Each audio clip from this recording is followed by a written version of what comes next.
Amelia Jajah dengan NIM akhir 505. Perkenalkan, nama saya Linda Amelia Sundari dengan NIM akhir 481. Perkenalkan, nama saya Dian Putri dengan NIM akhir 519. Perkenalkan, nama saya Lutfianur Aziza dengan NIM akhir 502. Perkenalkan, nama saya Putri Medina Indrawati dengan NIM akhir 501.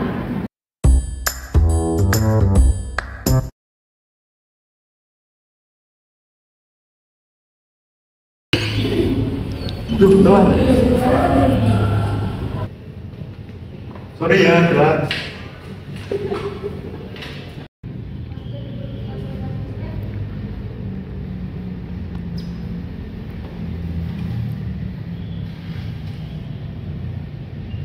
Yuk guys, Putri udah bawa bahan diskusi nih. Yuk kita mulai. Ya.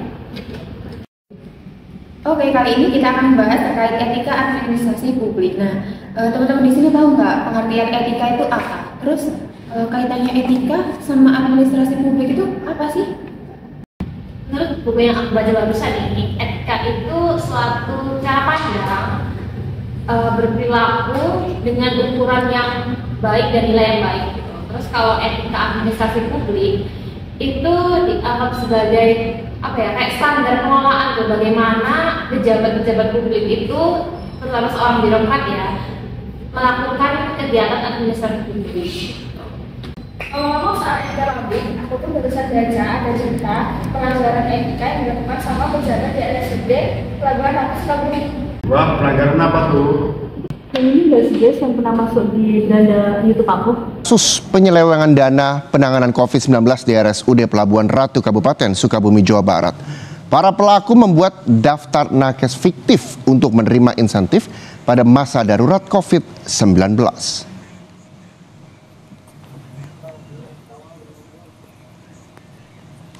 3 ASN yang sebelumnya menjabat sebagai Dirut, Kabid Pelayanan dan Koordinator Pelayanan di RSUD Pelabuhan Ratu Kabupaten Sukabumi ditangkap dalam kasus korupsi dana insentif nakes tahun anggaran 2020-2021.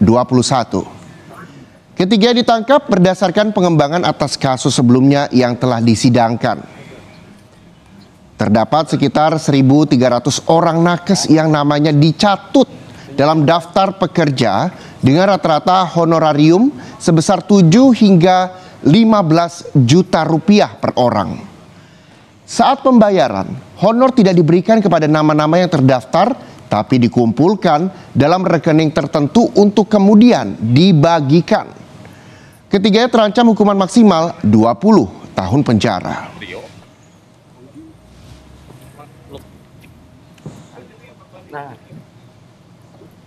Telah terjadi tindak pidana korupsi penyelewengan dana anggaran insentif tenaga kesehatan yang menangani COVID-19 pada UPTD RSUD Pelabuhan Ratu yang dilakukan oleh tersangka berinisial DP selaku pimpinan fasilitas kesehatan pelayanan dengan mengajukan nama-nama tenaga kesehatan yang tidak menangani pasien COVID-19 sebagai titipan untuk mendapatkan uang insentif bagi tenaga kesehatan yang menangani COVID-19. Oh, jadi awal mulanya itu ketika Jaksa Penuntut Umum Kejaksaan Tinggi Jawa Barat mendakwa Herlan Christopher atau alias HC yang melakukan korupsi atas dana intensif nakes RSUD Pelabuhan Ratu hingga merugikan negara sebesar 5,4 miliar. Nah, lalu Herlan ini merasa tidak terima dan melakukan eksepsi terhadap 3 orang dengan inisial DP, WH, dan juga SR. Kemudian ketiga ASN tersebut ditetapkan sebagai tersangka. Kenapa Herlan melakukan eksepsi? Nah, Herlan melakukan eksepsi itu tadi itu karena dia merasa bukan Herlan yang mengambil keputusan, tapi ketiga orang itu tadi. Jadi Herlan hanya menjalankannya saja. Selain itu, IGSN tadi itu juga jabatannya lebih tinggi dari Herlan. Emang apa jabatannya? Nah, tadi kan ada inisial DP, yaitu Dokter Darmayati Pramasari yang menjabat sebagai Direktur RSUD Pelabuhan Ratu. Terus juga ada WH atau Wisnu Budi Haryanto, dia adalah kasih pelayanan rumah sakit tersebut. Dan terakhir ada Saiful Ramdan, dia adalah sebagai Kepala Bidang Pelayanan RSUD Pelabuhan Ratu. Wah, lumayan tinggi ya jabatannya. Jadi mereka bisa korupsi karena memanfaatkan jabatan itu. Terus gimana awalnya? Jadi awal kasus ini ketika si Herman itu menjabat sebagai kepala penanganan COVID-19 di RSUD Pelabuhan 1 pada tahun 2020-2021 kemarin, yaitu mengusulkan agar ada anggaran semacam kas untuk operasional rumah sakit selama penanganan COVID-19 yang bersumber dari penanganan dari penerimaan dana insentif nakes maupun non-nakes yang tidak menangani COVID-19. Kemudian usulan tersebut disetujui oleh Darmayati Pramasari selaku Direktur RSUD Pelabuhan 1. Lalu Dewan bersama Wisnu Budi Haryanto meminta seluruh ruangan untuk menyampaikan beberapa nama nakes yang akan mendapatkan dana insentif tersebut. Untuk apa ya nama-nama nakes itu?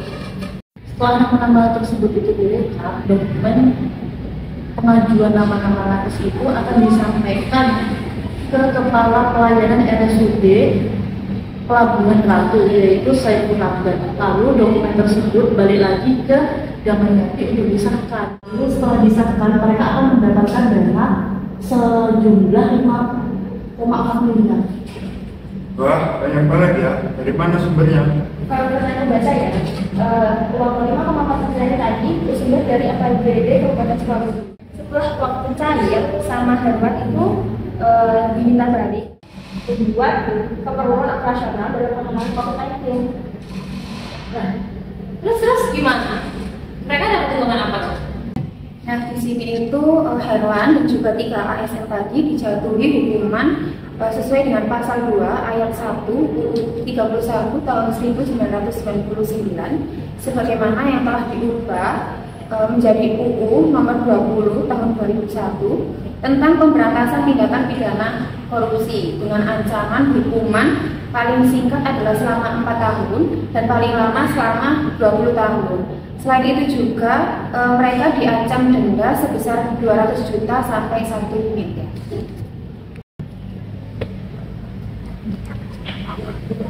Nah, terus ya, kejaksaan itu cuma minta uang 4,8 miliar doang, soalnya yang lainnya tuh udah kepakai sama si Herman tadi. Nah, uang 4,8 miliar ini bakal digunakan sebagai pengurangan dari kerugian negara. Jadi mereka dapat keringanan dari uang sisa itu tadi. Wah, padahal masa COVID-19 itu kan masa yang sulit ya. Gimana sih seorang pejabat publik yang notabene itu mereka melayani masyarakat malah melakukan tindak pidana penggelapan uang untuk memperkaya diri sendiri. Tentu kita semua tahu kalau penggelapan dana itu melanggar etika ya. Dalam rangka pejabat publik yang sangat sekali menjunjung etikanya ini karena mereka melayani masyarakat dan memberi contoh yang baik pada masyarakat. Gimana sih menurut kalian terkait hal ini? Kalau menurutku sih, dana penggelapan korupsi itu mengacu pada perilaku yang tidak etis untuk memperkaya diri dengan menyalahgunakan kekuasaan. Hal ini tentu melanggar etika dan kepentingan umum di atas kepentingan pribadi. Pejabat publik yang seharusnya mendahulukan publik malah melakukan pidana korupsi untuk menguntungkan diri sendiri. Menurutku juga tindakan korupsi itu tersebut telah melanggar etika teknologi yang mengutamakan dampak baik dari tindakan yang dilakukan. Tindakan itu jelas menunjukkan ketidakmampuan untuk bertanggung jawab atas penggunaan dana publik yang menunjukkan upaya dalam menyembunyikan suatu informasi. Menurutku, korupsi itu tindakan yang bertentangan dengan nilai-nilai dan norma-norma kejujuran, sosial, agama, apalagi hukum. korupsi itu menunjukkan hilangnya integritas dan moralitas suatu pejabat publik. Karena integritas dan moralitas itu memang menjadi dasar ya dari seorang pejabat publik. Tapi kenapa di Indonesia itu pejabat publik yang pernah